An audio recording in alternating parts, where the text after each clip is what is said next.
Здравейте! Това видео е за тази нежна плетка с елегантни хоризонтални ажурни пътечки. Интересното в нея са тези две вписани една в друга бримки. Схемата е от две бримки и 4 реда. Започваме от опаковата страна.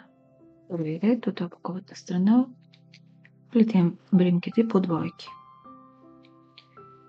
Конецът е отзад. Изплитаме двете лицево заедно за задната стена, без да ги сваляме. Изплитаме още веднъж първата за задната стена, след което ги спускаме. Две заедно лицево, повтаряме първата. Две заедно лицево, повтаряме първата.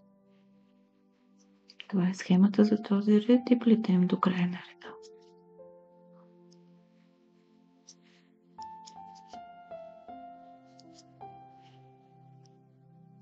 Втори ред от лицевата страна.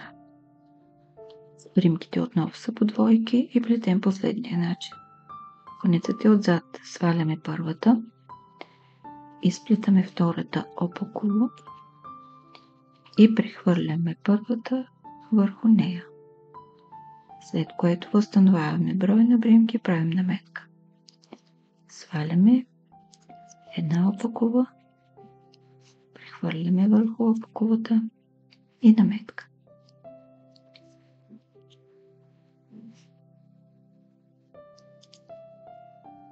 Плетем така до края на реда.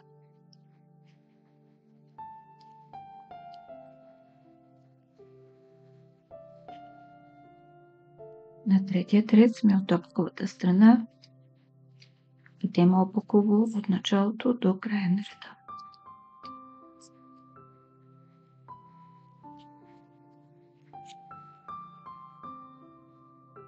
И четвърти последен ред от лицевата страна. Плетем лицево от началото до края на реда.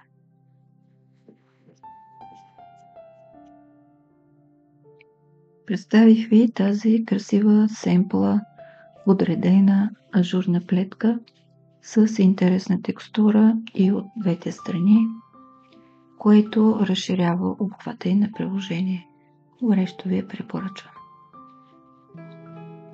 Благодаря ви, че бяхме заедно. Ако харесвате това видео, натиснете бутон лайк. Абонирайте се за канала и за известията, за да гледате всички мои видеа.